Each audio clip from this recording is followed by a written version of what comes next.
Crank up the volume and get ready for real-world bird hunting by listening to the Wingmen podcast by Eastman's. Now your host, Todd Helms. Today's episode of the Wingmen podcast is brought to you by Loophole Optics. Loophole jumped on as a sponsor of the podcast, specifically in the eyewear category. The sunglasses I've been personally wearing for over a year now. I've had a chance to put them through their paces big time. I've always been a big advocate and fan of high quality eyewear, and doing a little bit of fishing guiding, as I think you guys know that I do, and then spending as much time in the outdoors as I do.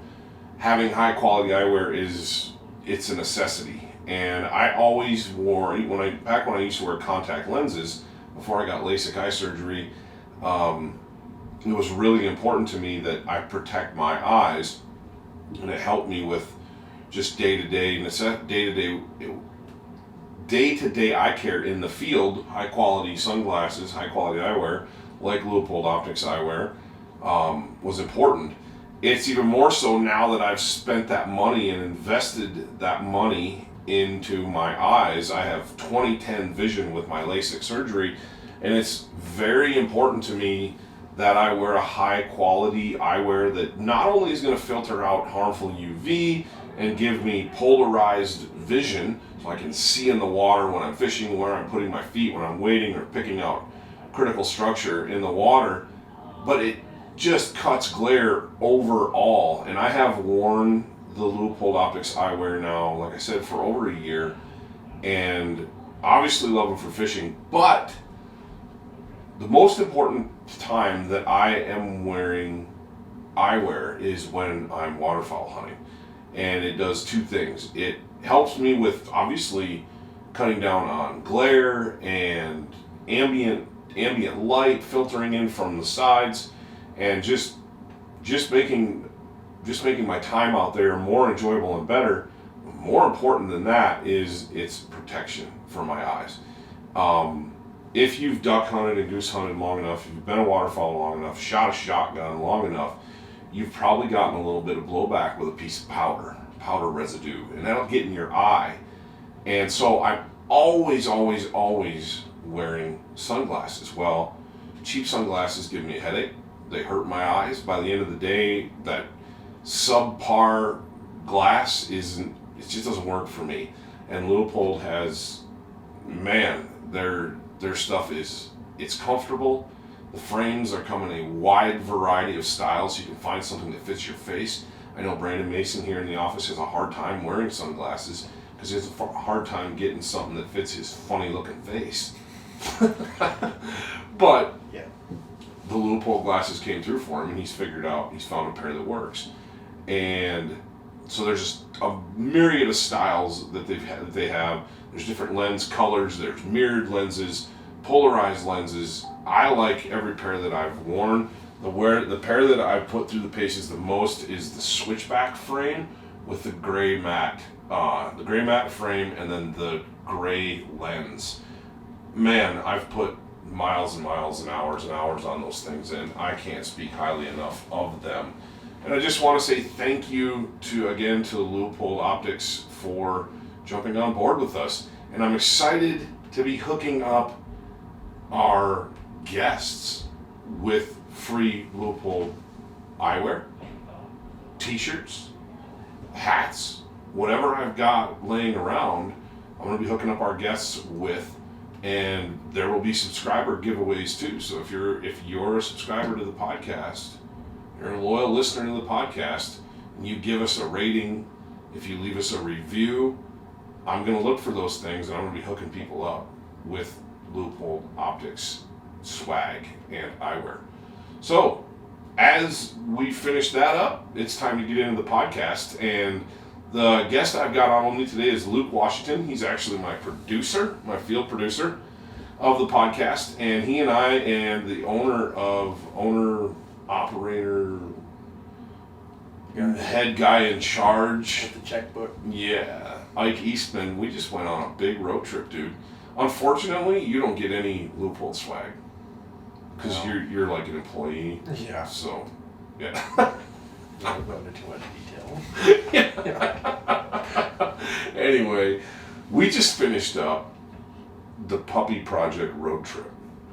So for those of you that don't know about the Puppy Project, what we've done in the last 4 years with Wingmen, we've primarily been using my lab, Mackinac, for all of our filming, for all of our retrieving. Scott Reekers, part of the Wingmen crew, has a lab that he's been working with, and over the last 3 years he's gotten him. So he's a pretty reliable dog as well. And honestly, at last year Mac was 8 years old, and he needed some help. And Ace, Scott's dog, was just enough help at 3 years old. He's kind of coming into his own now, where we could kind of count on him. Where the previous 2 years, not so much. He was still learning. But last year, man, he was a big help. In fact, there was one day in particular I remember when I just kind of let Ace do the majority of the work, and Mac kind of got to chill. He didn't like that very much, but it was necessary. Let the young dog do it. Luke, you got a puppy last year about this time.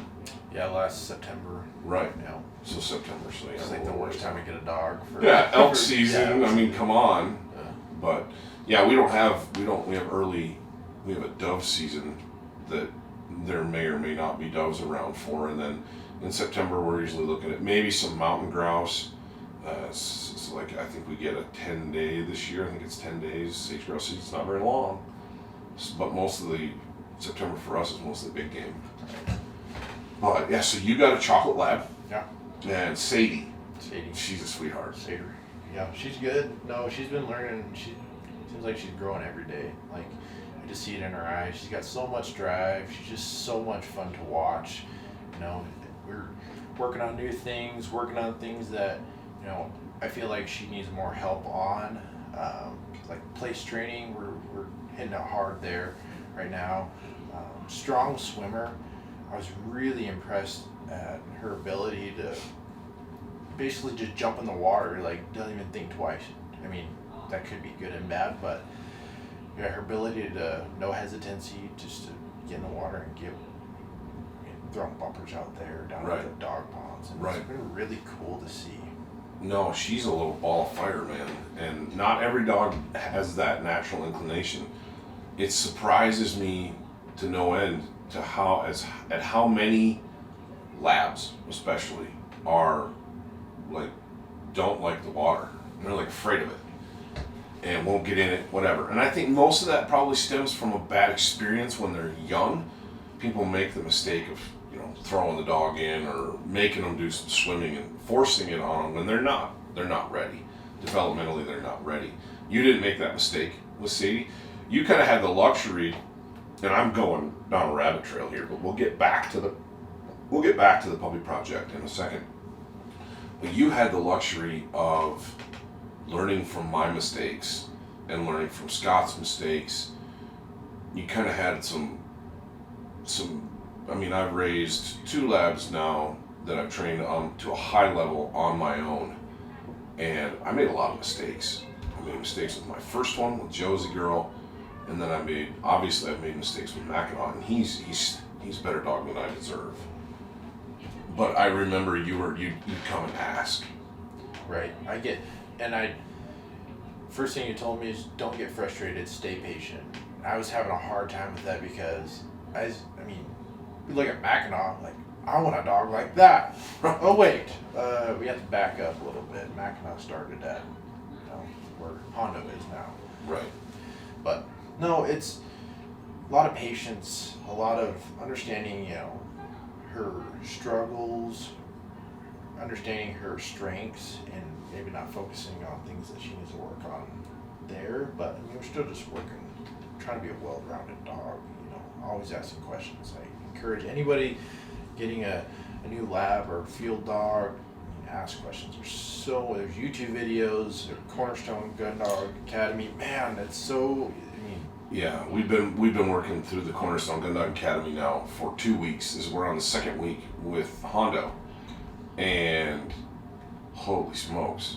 I mean, it's a system where if you've never worked with a dog before, if you've never trained a dog before, you can take your dog, Cornerstone Gun Dog Academy, and a handful of supplies, and you're going to run through their 52 plus program, which is what we're working on. And at the end, are you going to have a perfect dog? No, I don't think there is such a thing. But are you going to have a dog that you're going to be able to work, enjoy, who's going to be well-rounded, well-mannered, who is obedient? Yeah.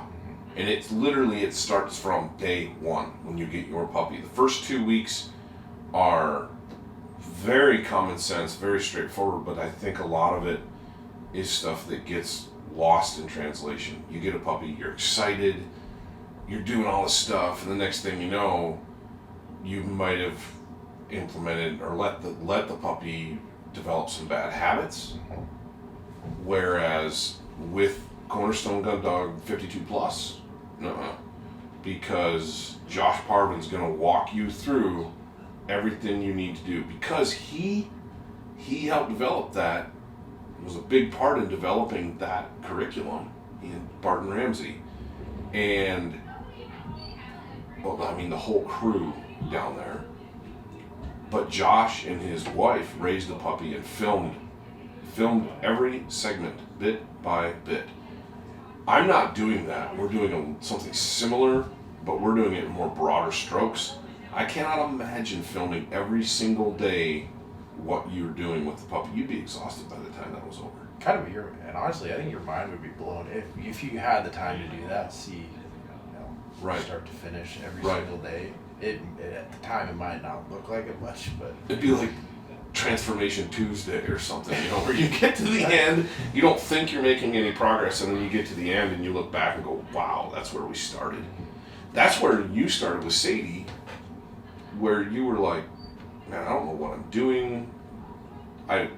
Give me some help, yada yada, whatever. And now, dude, she's a sweetheart. Yeah, all outside sources asking.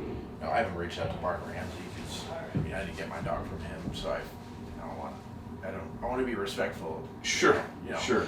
But no, leaning on you, I've actually talked to like brothers that have raised dogs, not in a sense that they're gonna be waterfowl dogs, but as like home, like family dogs kind of thing. It's been good. It's been fun. Well, let's face it, man. I mean, none of my gun dogs have lived in a kennel outside. They've all been family dogs. They've all been indoor dogs that are family dogs first and foremost, and then they also love to hunt. They love being a gun dog. They love their job. They're good at what they do, and they get put through the paces big time as well. But I bet if Mackinac could talk and you could ask him what his favorite thing in the world is, it'd be fishing. Mm-hmm. He loves to fish. It's the craziest thing I've ever seen. I'll go fly fishing up in the mountains, and he's like right by your side, glued to you, looking in the water for fish. He's just enamored with fish. I'll be interested to see if that behavior translates over to Hondo, because I think a lot of what our dogs get is they pick up on what we are excited about, and then they get excited about it too. Right. Barton said something, and I'm not gonna blow it out because we're gonna be using that footage from the interview. But he said something regarding Hondo, the new pup, when we were down there and we interviewed him about your dog's not gonna be ready for a hunt this fall. Right. And people are, I guarantee you, myself included, would at a certain point, I mean, I get it now. But with my first dog, no, man, I was expecting her to hunt her first year, and I got her about the same time. And worked all summer long, and then that fall rolled around, and I took her on hunts. It's a shock to me looking back that I didn't ruin her.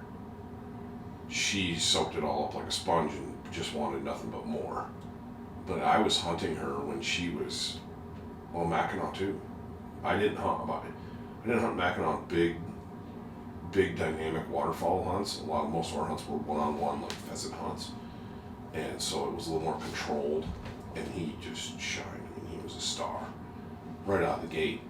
But Josie, man, we were like, that was in the heyday where we were like whacking and stacking. And it was all about piles, man, back in those days. 'Cause I was in my 20s.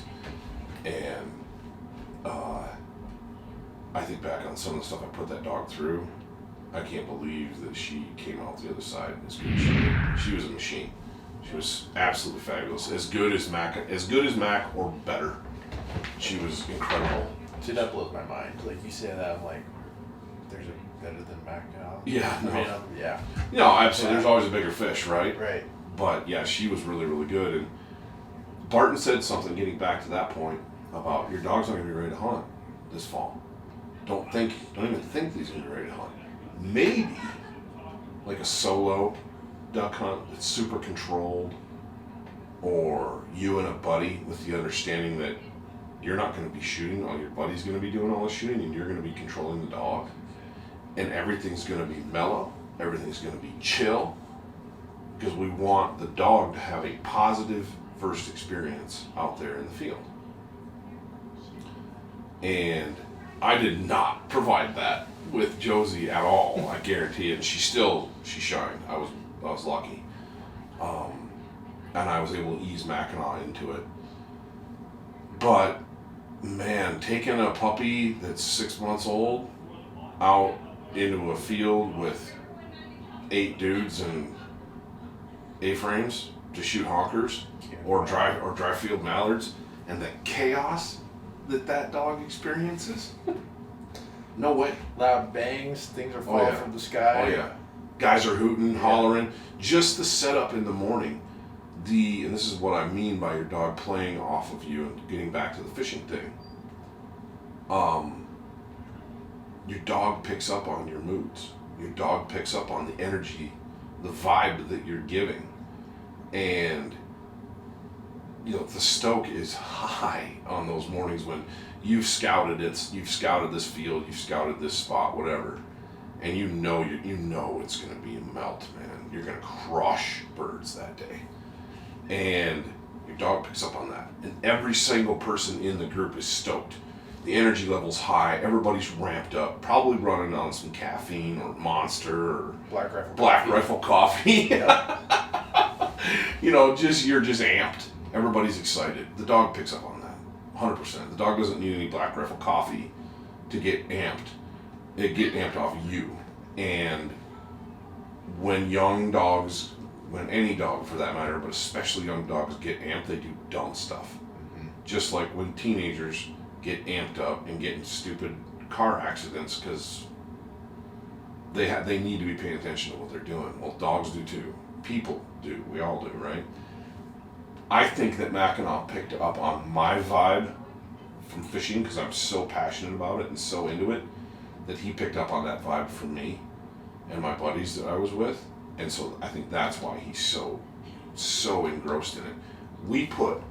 Last night, we filled up a kiddie pool in the backyard with the intention of letting the kids splash around in it, honestly letting my son Jed splash around in it. And if Hondo wanted to play in it, great. Hondo freaked out. He loved it. That's awesome. Dude, he's like splashing, running around, spinning circles in there. He loved it. He had a great time. Well, after it all calmed down and everybody had enough, Mackinac walks over and he's looking in it.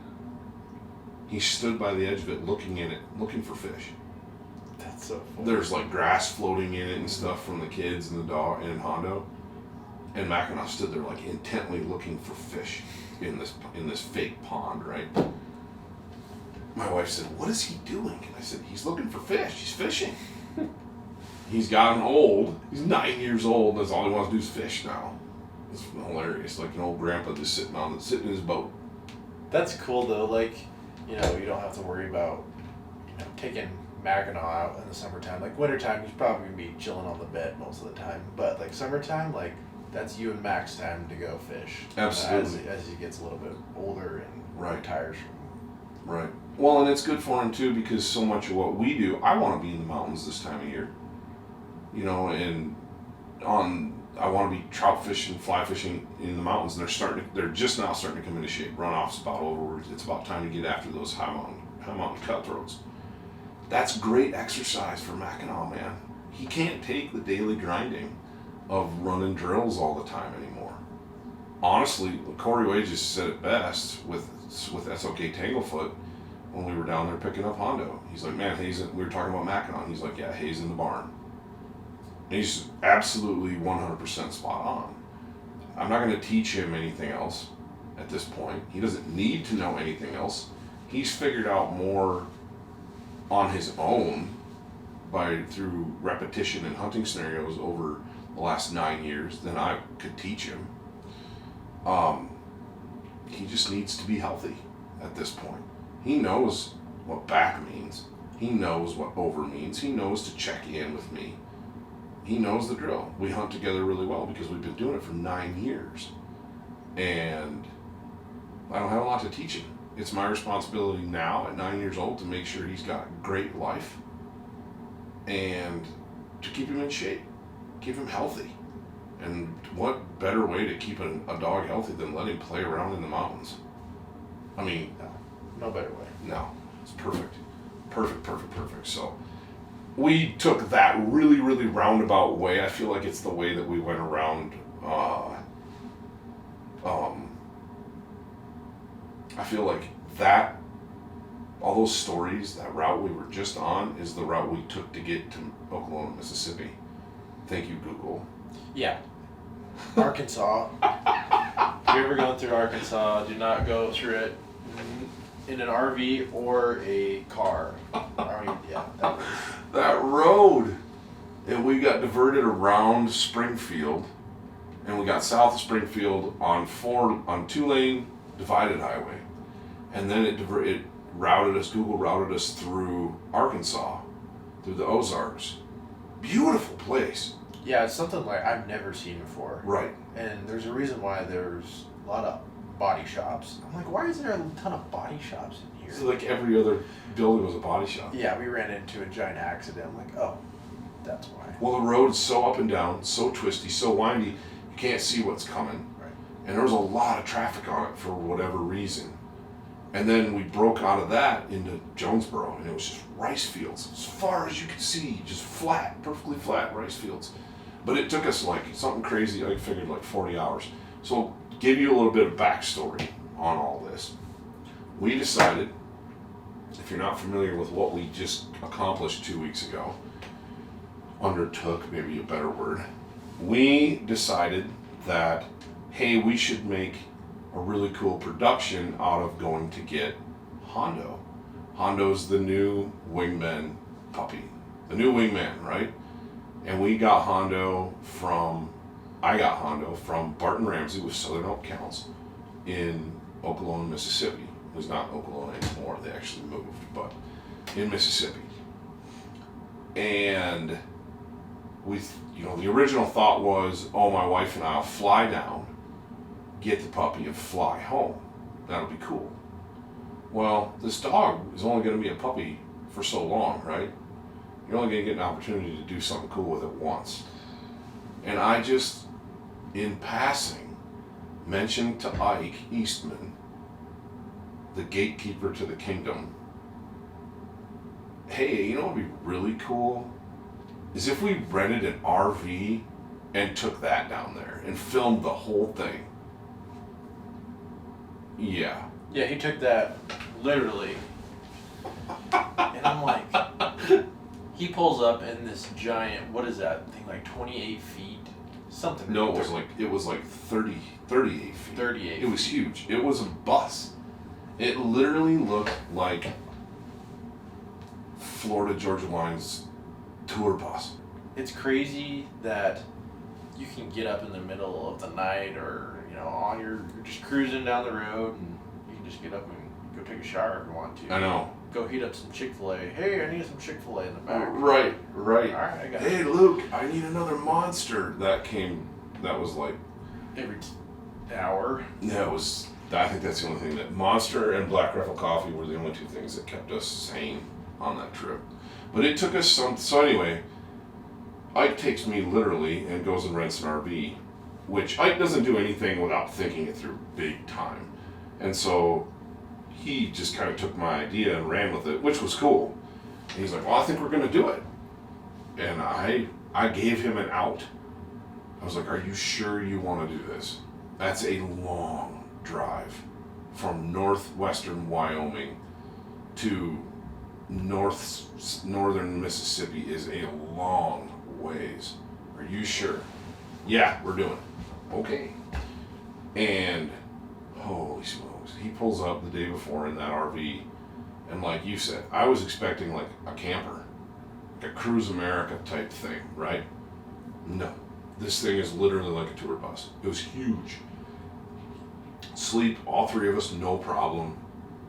We had groceries in there. We had water, like running water out of the faucet. Air conditioning. I don't know how we did on that trip without air conditioning. No.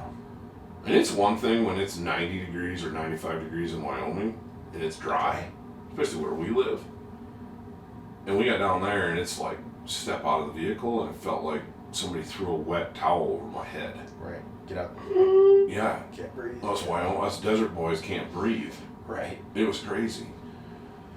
Anyway, so we make this entire drive. We crossed. Tell us what states you ticked off on this trip. So I ticked off obviously Mississippi, Arkansas, Kansas, Tennessee. Because we went through Memphis. Yeah. I've been to South Dakota. I think that was it. So, yeah, 4 states. Iowa. Yeah, Iowa. So, 5 states, yeah. Because we took I-90 from Buffalo, Wyoming. Once we crossed over the Bighorns, we went straight east to Sioux Falls, South Dakota. Then we took I-29 south from Sioux Falls down to Sioux City. Through 45-mile-an-hour winds. Yeah. Ike's a machine, man. How he piloted that craft, and we call him the captain because it was the things like it's a land yacht, but it was 45 to 50 mile an hour sustained winds with gusts. I don't want to know how hard it was gusting. Probably 65. Because remember we saw that camper that was tipped over, that camper and pickup, that the wind had just tumbled like a toy truck and trailer, just blown it over. And yeah, I mean people were pulled off, and at one point we thought we were going to have to pull off, and then once we got to South Dakota, it let up a little bit. It wasn't quite as bad, but it was still blowing like crazy. Anyway, so we drove. We never really shut the thing off. We shut it off at night when we got someplace to sleep. We slept in Walmart parking lots, left the generator running so we had AC. First day we drove into, I think we stayed in Iowa City. Yep. Right? Yep. And then from there we got up the next morning, and I did the bulk of the driving that day, and I drove a little bit at night, but I'd never driven that thing before. I can't even imagine for you. Ike had a full week to drive. Well, because he had it for a while. Yeah, he got to play with it and drive it around, and I didn't. He's like, hey, I need a break. And I'm like, southbound and down, baby, here we go. And I just jump behind the wheel, and it's dark at that point.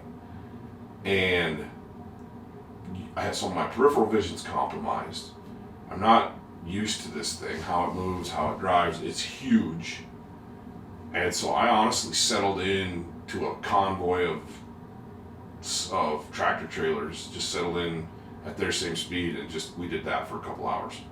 Because I was not comfortable passing at that point, especially in the dark. Right. Drove in, settled in, anyway. Next day we got up, and he and I split the driving about 70-30. He drove 70% of the time, I drove about 30% of the time. And I was starting to get pretty comfortable with it. You know, we went down through St. Louis, and down to Springfield, Missouri, and then into Arkansas. When the route we should have taken was gone to St. Louis and then taken I-70 east to Kansas City, and then 55 south into Memphis. That's the way we came home. And I want to say coming home, the trip took us 26 hours. Yeah, it was significantly faster. But going down was almost 40, right? Yep. Yeah, I wanted to make sure I had those numbers right because Ike was keeping track. It was crazy. It was crazy. But what a cool experience. We got punchy. We had fun. We laughed. We may or may not have ran a stop sign and blown a red light. Pucker moment. Yeah, the biggest pucker factor was when we met that semi on that 2-lane bridge in Arkansas. Yeah. All three of us were like, close your eyes. Yep. Hey, don't close your eyes. Yeah. Everybody close your eyes except Ike. Yep. Exactly. And I guarantee the truck drivers do the same thing. Oh, probably. And I told my neighbor's an over-the-road trucker. And when I visited I saw him a couple days after we got back. I said, dude, I will never, ever, ever badmouth you guys again when I'm doing a cross-country trip. We're driving around and be like, what is this guy doing? Get frustrated, you know? Because I haven't driven, obviously that wasn't a tractor trailer that we were driving, but it was the same size. Mm-hmm. And I'm like, yeah, no, those guys are doing the best they can do. Right. And there's obviously some morons out there, just like there are behind the wheel of passenger vehicles, right? Right. Like the dude we saw sexting going down the interstate. Yeah. Because we're the same level as his cab. I look in and he's got something he shouldn't be having on his screen. Right. You know, it's like, no wonder the guy's weaving all over the highway. But do what you gotta do, right? Yeah, no, yuck. Anyway, so this trip down was about getting the puppy and capturing the whole thing for the hashtag puppy project, right? That's what we're doing with this. So this isn't over with just the trip. We went down, we picked up the puppy, we got to hang out with Corey Wages from SOK Tanglefoot and his wife and kids. We got to hang out with Barton at then Southern Oak Kennels headquarters, and his wife Bethany, and met their kids. Saw a whole shebang, right? Barton even did a go play for us with the dogs. So cool. That was awesome. So he's like a Jedi master of Labrador Retrievers. Come. Yeah. Play. That's crazy. That's awesome. It is insane. It's absolutely insane. But no, anyway, it's I forgot. I had my back turned to the camera a little bit there. I gotta sit like this more. But so we got the dog. He walked us through, you know, he and Corey kind of walked us through some basic stuff. Bringing the puppy home was kind of a trip because Hondo's not vaccinated. He's only got his first round of shots, which is not fully vaccinated. Which is something I never thought of. I mean, I got Sadie 30 miles from here, but I mean, it makes sense. You just don't take a dog somewhere that's not vaccinated. Right. And I didn't think of that. I didn't think of it either. I'd heard Barton talk about this on another podcast. This is the HP Outdoors podcast, actually. I heard him talking about it on a couple of years ago about flying with a dog and how you put down puppy pads in the restroom in the airport and let the dog do its thing in there. Otherwise, it's in the crate the whole time it's traveling. Well, we traveled for 2 days, in effect, with Mackinac, or with Hondo. We couldn't have him in the crate the whole time. And the RV came in so handy for that because it's a mobile living room. Yeah. And we could get him out and he could wander around in there and we could play with him a little bit and snuggle with him and bond with him. But then what we did with the shower was genius, I thought. We took those absorbent pet pads, training pads, and we put them in the shower in the RV. And when he'd start to cry or whine, get him out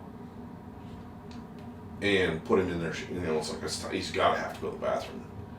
Put him in there, and it worked like a charm. He had one accident in that RV where he peed on the floor, and it was like when we first got in there. Yeah. He did really good. I was really impressed, even with his whining. Like he was and then done. Yep. He's out. Yep. And you had a good idea. You covered his crate with a blanket. Yeah. Sadie she struggled crying, so I'm like, when do you, and I would ask questions with other people, YouTube videos, and it always brought up, throw a towel over the crate, throw a blanket over the crate, so that worked for me really well. Oh, that's cool.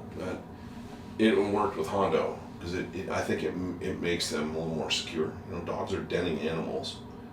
If you watch your dog, they're gonna go lay in a spot where they're kind of protected. I don't know very many dogs that just go lay out in the open all the time. That's why they dig holes.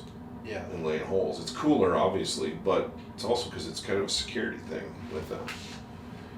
So that helped, no doubt. But the shower thing with the training pads worked like a charm. And he's only had a couple of accidents since I brought him home, and it's when I'm not paying attention, when he's out of his crate and in the house, and we're not, like, we forget what's going on, and then it's like, oh yeah, that's why he was standing by the door, because he's got to go outside. Right. He's already learning that. That's part of week 1.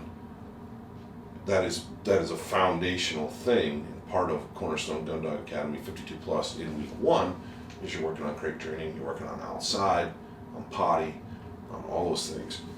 So we make this arduous trek across the country, covering 6 states, like 4,000 miles. We get him home, and he's been awesome. I mean, and it's been fun. And it's the training right now, the first 2 weeks is you're setting him up for success, basically, is what we're doing with 52 Plus. I'm not training intensively. It's a lot of socialization. It's teaching him his boundaries, where he can't be, where he can be, jumping, biting, crate training, and getting him used to being in the crate. And obviously I'm playing fetch with him. I did get a lesson last night, because we're on week 2, and I went through Monday, Sunday night with my wife and my kids. So we're watching all the videos, so the kids know what we're working on too, so they're on board, so they can help. He's got a squeaky mallard, a squeaky pheasant. Oh boy. He's got squeaky toys, right? Tear it apart. Well, yeah, it tears it apart. I didn't think of this. I'm watching week 2, 52 Plus, and Josh Parvin says, on the biting segment, and he starts talking about how you don't want your dog to have bird-looking squeaky toys. It's going to translates very easily into them tearing up and shaking a bird later on, a duck or a pheasant or something you don't want them to tear up. They're going to tear it up. I never thought of that. Did you do that with Mackinac? Oh yeah, Mackinac had those, and he didn't. And so did Josie. I never had a problem with either one of them. But I could see that problem as soon as I heard that on the video when Josh said that. I went, whoa, that makes 100% perfect sense. First mistake right there, bang. So I got out a knife and I cut open those toys and I took the squeakers out of them. Dang. And now they're just chew toys. Right. And it's kind of like, okay, I'm going to obviously work with him to, when we're playing fetch in the hallway, he doesn't shake, he's more into the, go get it, bring it back, go get it, bring it back, go get it, bring it back, but I've got to do it in the hallway. He was doing that when we were in the camper. Right. Like, throw a water bottle. With a plastic bottle. It was really cool. He like fetched. 8 weeks old. Yeah.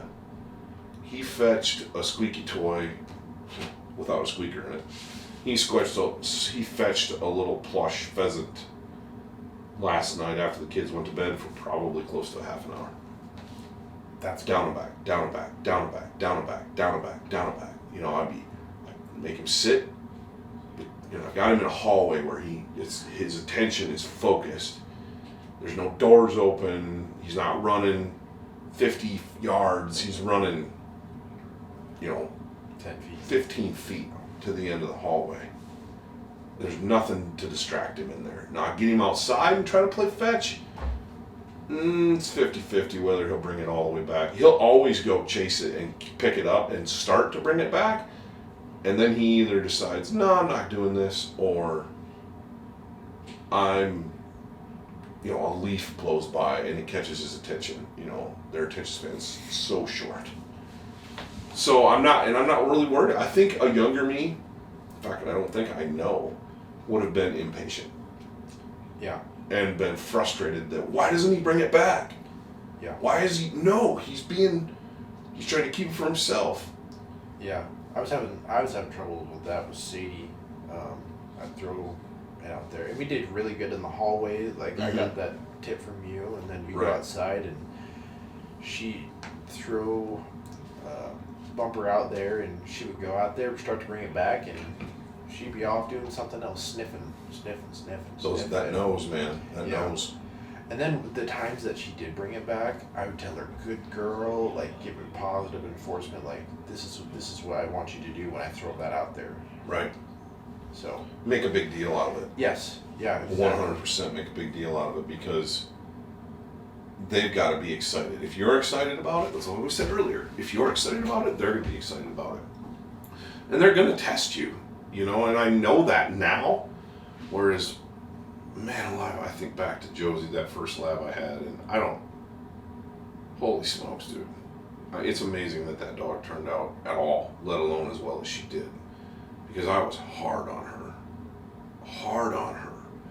And she was an interesting combination of being sensitive and hard-headed, where you could hurt her feelings pretty easy, but she was stubborn, too.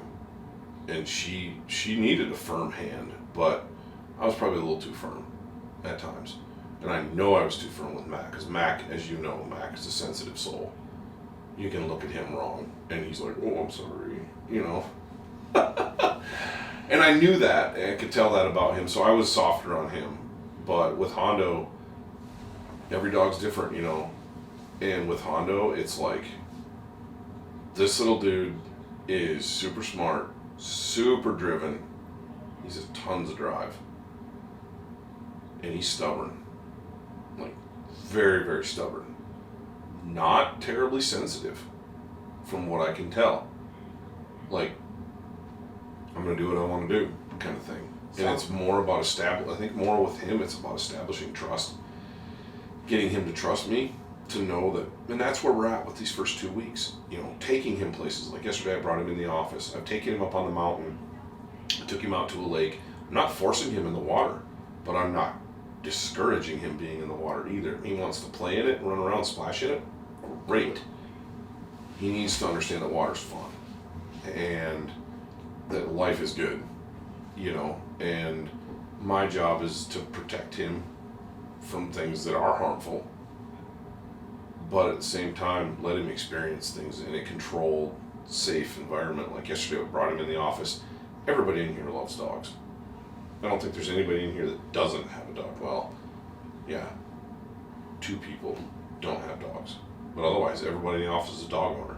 And the 2 people that don't have dogs don't dislike dogs. Right, yeah. So they're not like, oh, get that thing away from me. They're not cat lovers either, which, I don't know. I didn't want a cat. Sorry if you're watching this and you love cats. I offended you, but thanks. Talk about squeaky chew toys. Right. Anyway, it's been a ride, man, and it's going to continue to be a ride. And I'm stoked that I have the resources that I have. Cornerstone Gun Dog Academy has been, it's been great. It's been a great reinforcement, a great reminder of things every day when I watch a video, or I can check back in and watch videos. I'm just using the app on my phone, so I've got it with me all the time. Man, you think, oh, like the other day with the squeaky toy thing, I was like, you gotta be kidding me.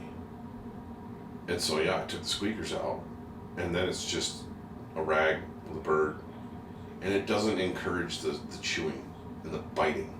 Yeah. Then. But, dude, week 1, you're establishing all kinds of lessons. One of the things is making the dog wait to go through the door. Steadiness. I still do that. Oh, you should be. You should be. Mackinac at 9 years old will literally sit outside the door, and I have to call him almost 3 times. Because he's like, are you sure? He's like that steady where he won't. He's like, are you sure that's what you want? Get in here. It's cold. Yeah. Hondo, it took about 2 days of working on that, where every time we went through a door, he'd try to be, he's right underfoot, tries to go right through with you. It's like, no, pick him up, put him back in, sit him down, and I say, sit, stay. So I'm already reinforcing these commands that I'm going to be using with him for the rest of his life, right? I was like, I don't want him on the couch unless I ask him to be up there. So guess what? He jumps up on the couch. Down, and take him off the couch. Firm, but not harsh. Yeah, you're not beating him. No, not at all. You don't kick him across the room. You don't kick him off the couch. You know, I may use my foot to nudge him off, but I'm not booting him. You know, and he's got it, man. He's so sharp. Like, if he's excited, he'll go burst through the door. And then I'm like, Hondo, and it's almost like you can see him go, oh yeah, that's right. And he turns around, and I bring him back in, sit him down, and say, sit, stay. I walk out, and I've gotten to the point now where I call Mackinac through first. I want Hondo to wait that long. Same thing with food. Mackinac eats first, then I feed Hondo. I kind of switched that up because Hondo eats a lot faster than Mackinac does. So I'll feed Hondo first, and I'm sorry, I had that backwards. I was feeding Hondo first, but he's finishing so much faster that he go over and pester Mackinac. So now I feed Mac first, and I let Mac get about a minute head start before I feed Hondo. It drives Hondo nuts, but that's what it takes. And the food's picked up, whether it's gone or not, with Mackinac, which is good because it's made him eat a little bit quicker. He's never had competition for his food before, so now it's not a bad thing. This has kind of sharpened stuff up around our house, all around. Dog behavior and kids too. My 6-year-old just finished first year of kindergarten, right? Get out of school. Every day she's been in the classroom except on the weekends. Now she's got to readjust to summertime. Not as much structure in her life. She's not in school every day, not going someplace. Her behavior has kind of suffered. Her attitude has kind of suffered during this adjustment process, right? Well, not making a direct correlation to Cornerstone Gun Dog Academy 52 plus, but yeah, working on discipline and with the dogs and obedience with the dogs has translated into my kids too. Our entire household has become more purposeful, I guess you could say, because of bringing this puppy into the home and having to be purposeful about what we do with Hondo. And so that's been an interesting byproduct. Not saying you can use Cornerstone Gun Dog Academy 52 plus to train your kids. Probably could. Corey Barton, you should probably work on something. Yeah. Anyway. No, man, that's the whole gist of this whole thing is that we're going to film the entire first year of Hondo's life. The whole 52 plus. And then 52 plus will transition into continuation of drill work and into limited hunts this fall, where he gets to go on some very controlled hunts, field stuff. I don't think I'm going to throw him in the river his first year. I don't think I'm going to let him do that. No. That's kind of asking for it with a young dog. Right, and I'm not sure if I regret bringing Sadie down that one day, because it was cold. I don't think it's not that I ruined her, but I think I was just so excited to immerse her into something like that. I don't think there's anything wrong with what you did, because we didn't ask her to do anything that day. Mm-hmm. And you didn't stay out there. You were only out there about an hour and a half. Yeah. And when she got, so she was visible, she was uncomfortable and she was over it, you left. You took her home. Yeah. We weren't hooping and hollering. It wasn't out of control. It was I think it was a pretty good introduction. Because that's the thing, man, our waterfowl seasons are late in the year. It's cold. Especially for a young dog, a puppy, it's cold that time of year. The water is cold. There's snow on the ground. The wind can be blowing. And so to take a puppy out into those conditions is not ideal. Not ideal. I think you did just fine.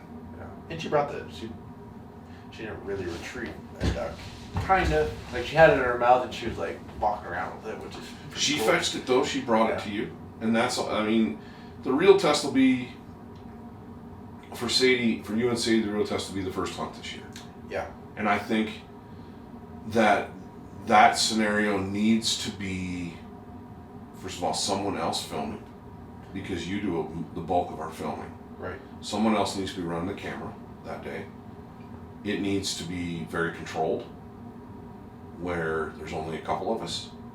You being someone who's, you're not even necessarily there to shoot. Yeah. You're there to work your dog. Yes. Because what happens is, so many times as hunters, we're wearing two hats. Yeah. In the field. Yeah. You're good. Okay, I'm shooting. Right. Like you're talking to your dog. Okay, you're good. I think you know what you're doing. Like Where with a young dog, that's not the case. She's gonna, once she gets it figured out, one of the things I guarantee you that you're gonna struggle with her, because she's high drive, she's gonna break.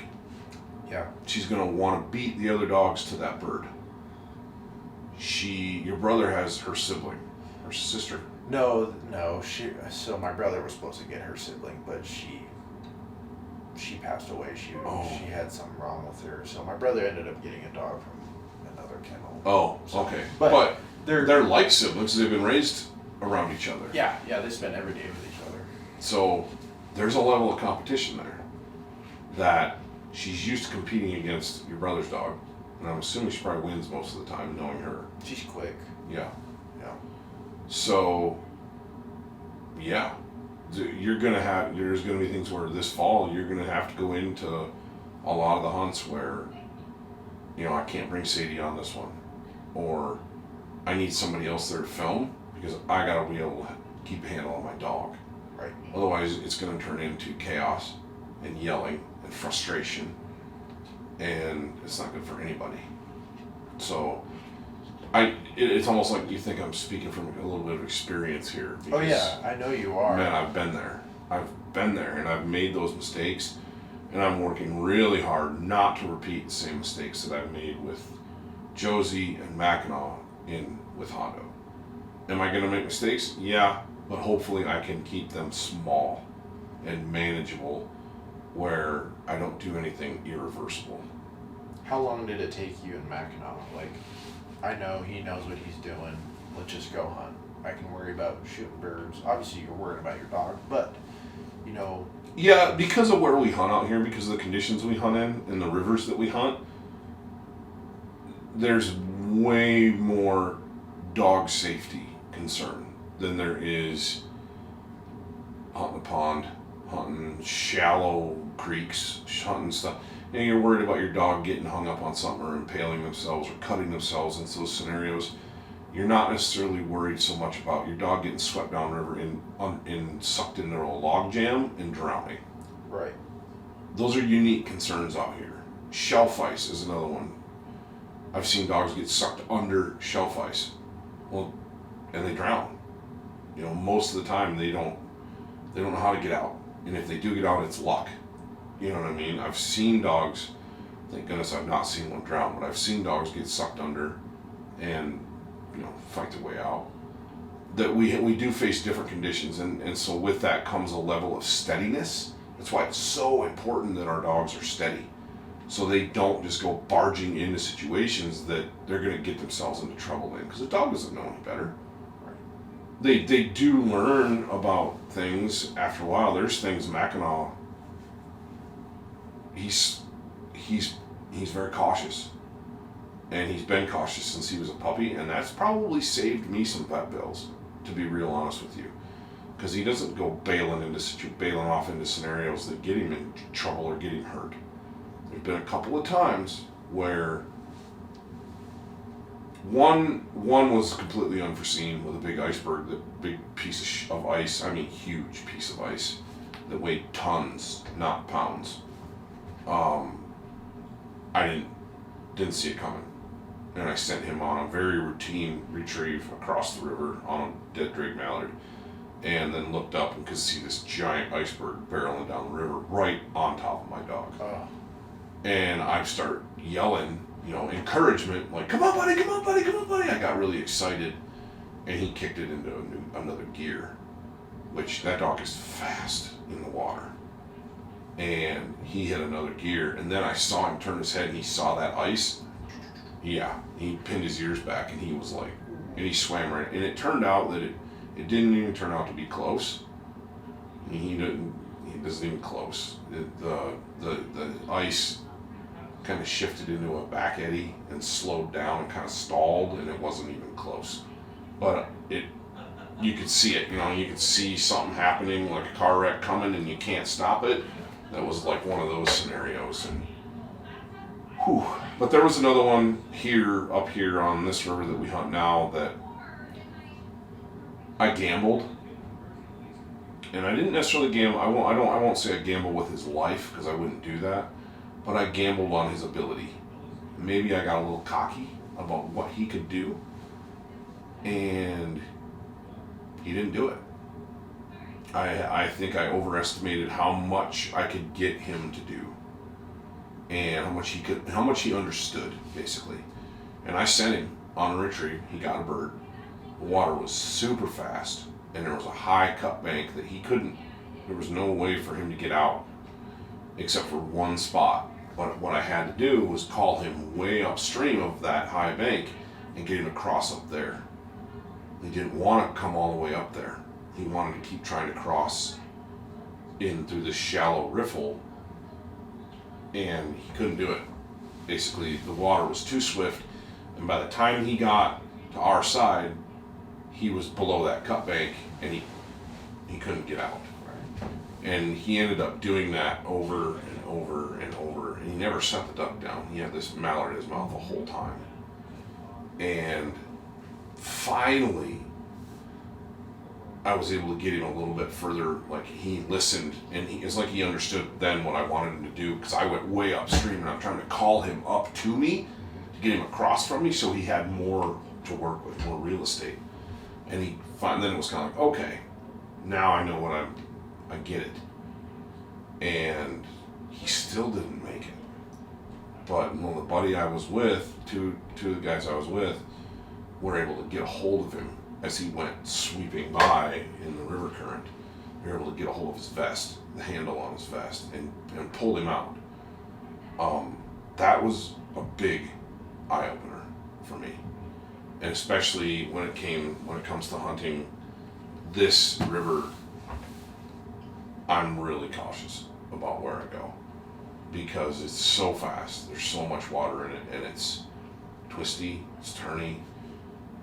Your dog can get pinned into cliffs, they can pinned into rocks, they can get sucked into log jams, there's a zillion scenarios. And so, is Hondo going to be ready for that this fall? Absolutely not. Is Hondo going to be ready for maybe the first week of season in October on a stillwater pond someplace with some teal on it? Probably. Yeah, more realistic. Probably, because he knows he's probably not even going to have to swim. Yeah. You just go trotting out through the water, pick up a duck that's not even very big, and bring it back. And it's not going to be a huge production. There's not going to be a whole ton of people shooting. It'll be me and him. But I'm not going to demand a lot of him. And so getting to that, having those expectations set, that's something for you to keep in mind with Sadie, is your expectations need to be down here. Right. And that's what these past few months, Right. Mentally preparing myself, this isn't just going to be Todd and Mackinac. Right. So. Yeah, you're seeing years. So to answer your question, go back to your questions. I didn't answer it. How long did it take? Every dog's different, first of all. With Josie, my female, a year. By year 2, she was solid, man. I could ask that dog to do anything. But that first year, I bet she retrieved 1,000 birds. Between geese, ducks, pheasants, you name it. She had a dial. Yeah, a lot of experience, right? No, thousands, not first year. By the time, so she had 2 falls under her belt when she turned. When did I get her? I think I got her in August. I hunted with her that first fall, just tagging along, doing puppy stuff. I didn't expect anything, right? But she did end up fetching some birds that first fall as a little tiny puppy. And then the second fall, she was a year old.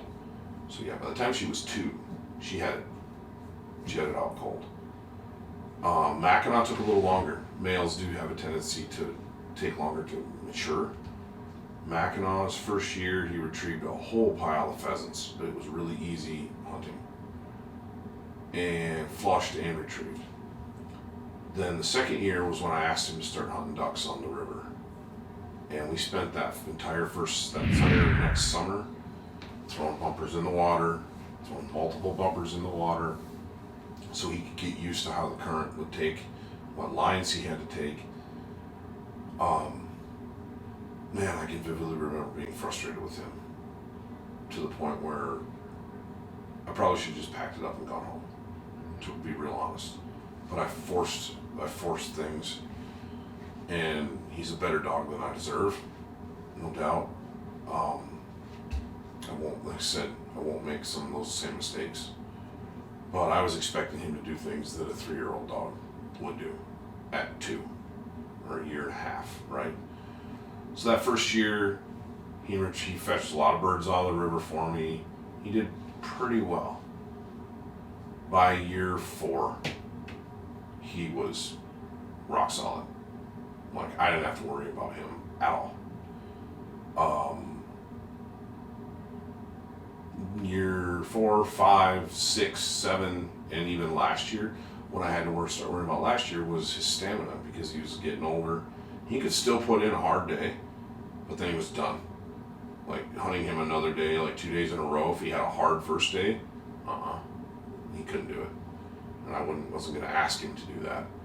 6 years 6 and 7, probably 6 and 7 were his peak. That cliff retrieve with the goose, he was 7. That was amazing. Yeah.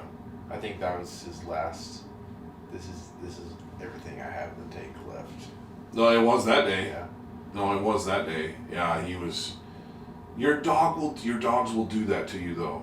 They will give you more than they have, and you have that with that willingness to sacrifice comes a massive level of responsibility on our parts as handlers, as owners, because the dog's going to try it. They're going to give you a good dog. There are dogs that don't have any business being in the field, to be quite honest. Yeah. And that's the hard truth of it. Whether that's the dog's fault or whether that's the owner's fault, whatever, it's the case. Honestly, I don't know. I can't even think of any of those dogs right now.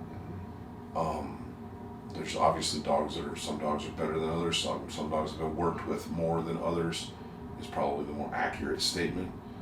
But most dogs are going to try to do things to please you, that are above or right at the brink of what they can physically handle. And Mackinaw's no exception to that.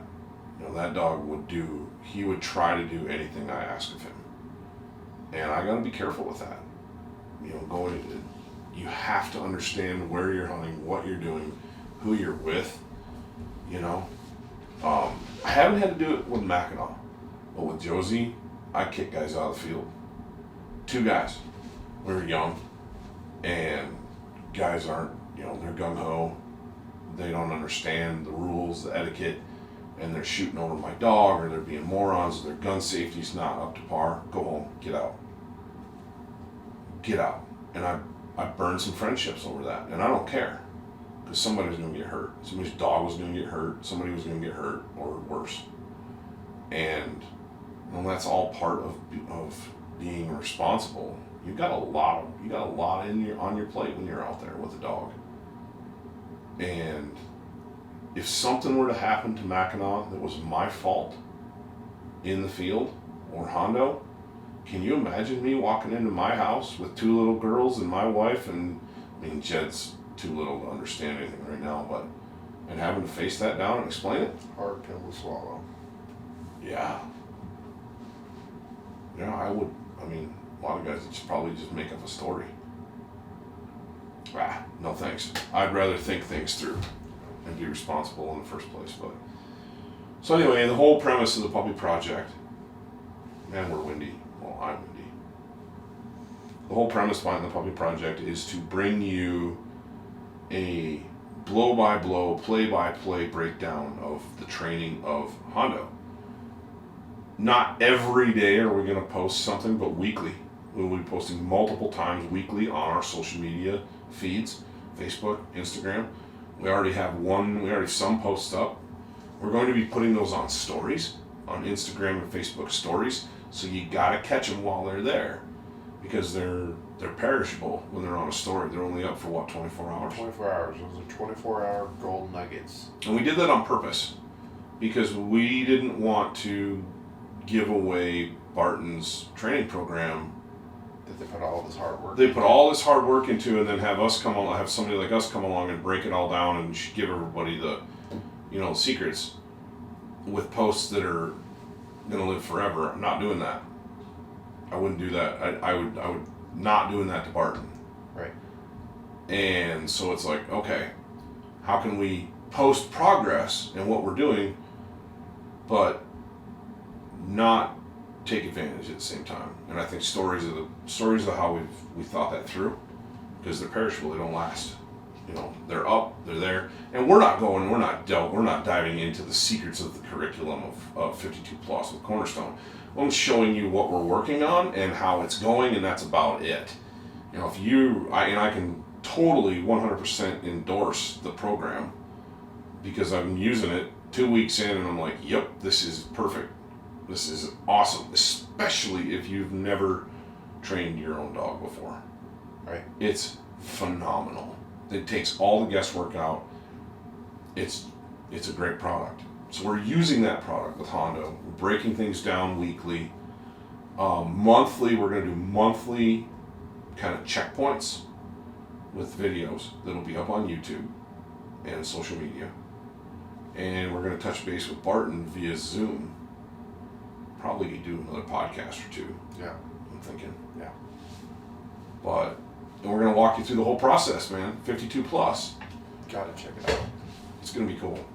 It's going to be cool. I'm stoked about it, as you can probably tell. Just a lot of cool stuff with getting a new puppy, and the responsibility that comes with it, the fun that comes with it. I'm watching him fetch that little fuzzy pheasant in the hallway last night over and over and over and over. And all I can picture is a year from now or 2 years from now. Just, he's the next gen, man. He's getting it. Yeah. That's so cool. Yeah, I'm stoked.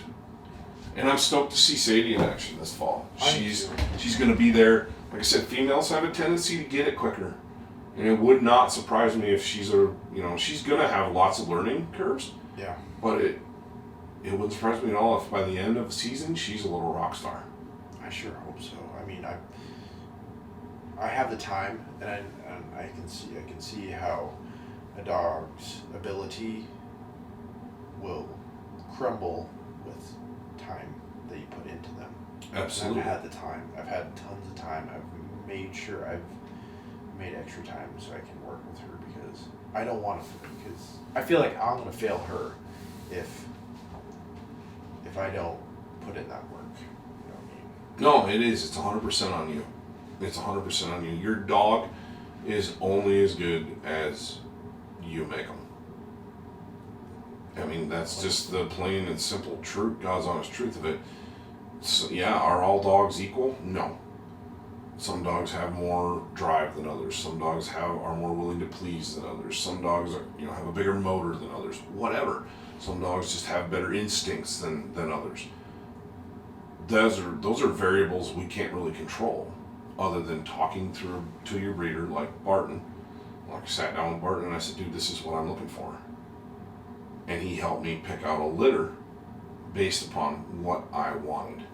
I don't want to duplicate Mackinac. There's things I love Mackinac, but there's things that drive me nuts about him. And one of them is he's got a big heart. He's got a lot of drive. But one of the things is there's been times when I wish he had a little more go. Just a little bit more not gas in the tank, but maybe just a little bit bigger motor. And man, Barton said, okay. I said, but I need a dog with a nice personality that's manageable, that my kids can be around. Yeah, and he took all those things into consideration. And obviously he can't, they're not male building robots down there. But he knows what characteristics pairings are going to produce most of the time. He'll be the first one to tell you. Every now and then he gets thrown a loop. They're thrown for a loop, you know, thinking, oh, these puppies should be nice and mellow, these would be perfect, and the whole batch is fire breathers. Little dragons, man, just running around. He opened a can of worms about dog breeding. Yeah. That blew my mind. And that'll be in that video with the interview. I'm like, never thought of that. Yep. There's a lot more that goes into it than just, hey, I got a lab, you got a lab. Let's put them together. Right. And that's kind of how my Josie dog was. She didn't come from a well-known breeder. She didn't come from a breeder at all. It was neighbor had a stud dog, a male dog that hunted really well and had good bird, was real birdie. And they had another dog that was birdie, and they liked to hunt, and they're both nuts, so they let them breed. That's Sadie. And then they had a litter. Yep. And guess what? I ended up with Josie out of it. And a big part of what produced Josie was the time. I was single. I worked afternoon shift. I had nothing but time to work with that dog. And then exposed her to a ton of dead birds. Birds in general. And yeah, man. And she went everywhere with me. I mean, I took her to work. Every day I took her to work. It's so much fun to be like being young. Like, I'm still young. I'm only 22. But it's so much fun. Like, enjoy it, brother. Yeah, no, for sure. Like, you never really understand, you know, what it means to have a dog. And at my point at this point in my life, that I think I really needed that, you know, feeling. It's either that or have kids. Yeah. I'm gonna have kids, or I'm not gonna have kids right now. I'm gonna have a dog. No, you're right. You're not wrong though. There's something in us as people that, for most of us, I think we want something to take care of. You know, we get our life lined out. You're busy in college, or you're busy after high school working, or whatever you're doing, and life you hit stages, and you're like, at first it's all about you. You're trying to figure stuff out, and then you get yourself set, and you're clipping along, and you go, you know what?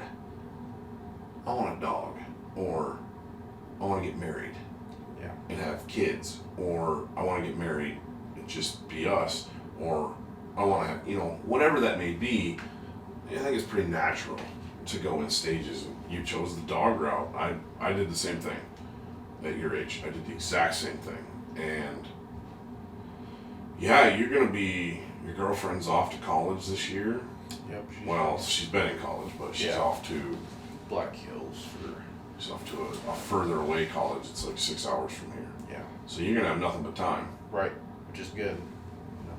Lots of I dog shouldn't say nothing but time, because we work you pretty hard around here. But yeah, and I'll be going to school, finishing up school here too. So right. But between that, hunting, you know, working with Sadie. Yeah, I'm excited. You should be. You know. That's cool. No, it's going to be cool to watch the two of you mature as a team. I think we're going to see a lot of that this year. You know, and you're going to see a lot of me and Hondo and Mackinac figuring out dynamics there and training with Hondo. But one of the big stories this fall is going to be you and Sadie and your journey. And I think people are really going to connect with that. Because it's going to be your first fall hunting together. And luckily for us, we have, you know, Mac's not 100% retiring, but he's definitely on the Sunset Cruise. Ace is probably the most reliable dog we have at this point. Yeah. And by reliable, I mean a dog that we can hunt every day, or almost every day. But Sadie's going to be right there on his heels, and she's so smart. She's going to figure the game out fast. Right. It's going to be cool. It's going to be really cool. But Yeah, this whole thing, the whole dog thing, I can sit and talk dogs all day. They're such a huge part of what we do. Wingmen without dogs is just, man. It's wingless. Yeah, pretty much. It's pointless is what it is. And so if I got windy on this podcast, if I went down some rabbit trails, I apologize, but you get me talking about dogs and my mind starts going, and I like talking dogs. And I'm excited to bring the listeners more and videos. Like I said, make sure that you're tuned into YouTube. If you're not a subscriber to the Wingmen YouTube channel, find us on there. Mash that subscribe button. Leave us some comments. And stay tuned because we are doing that Loophole optics giveaway. We've got t-shirts and, man, we got all kinds of stuff. We got swag, not to mention all the eyewear. We have tons and tons of sunglasses to give away. And I am stoked about that. Stoked to be partnering with Loophole. Stoked to be partnering with Sitka on this podcast. You know, you talk about gear that works and keeps us in the field. You know, we talked about the sunglasses, and those things are fabulous. They're functional, and they're top drawer. Same thing with our Sitka gear. I think about hunts that we're on. I don't have to go home because I'm cold or I'm wet. I go home because I want to go home. Right. And my clothing, my gear, Sitka does that. You know, I think back to that hunt we did with Jim Sylvier from Sitka 2 years ago, and it was 20 below, easy. Wind chill was below that, and we were fine. Camera guys suffered. Yeah. Lindsay and Dan ended up having frostbite on their hands from running the camera with no gloves because they had to. But as far as like once we got the footage we needed, they put their gloves on and they were fine. But the rest of it, I mean, you know, your core protection. I could have stayed out there all day. We pretty much did.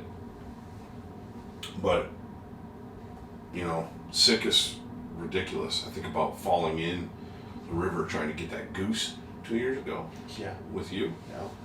And I just went back to the blind, kept hunting. Like a little hot tub. Yeah. It was like warm right. I don't know, 28 degrees outside, something like that. And I had Sitka merino base layers on. I had the gradient pants. I had on a Dakota hoodie and a Fahrenheit vest. That's what I had that day. And I'm pretty warm-blooded, but we hunted for another 3 hours? Yeah. And I was soaking wet the whole time. And I was fine. To have gear that you can do that with, I chose to stay out there and endure that. It wasn't even hard. I didn't even have to really endure it. I was literally comfortable. But to have gear that does that, worth whatever the price tag is for me. And so super stoked about our sponsors, like I said, and I want to thank them once again. And stoked to bring you more and more and more as we continue on. Leave us some comments, some feedback on this. Let us know who you want to hear on the podcast, who you want to see on the podcast or listen to. We've had some phenomenal guests so far. Some of the people that I've had a chance to visit with on this podcast is kind of like, did I really get to talk with that person? Right. You know? It's pretty cool. And I've got more lined up, so. Yeah, I heard the list you got. I'm like.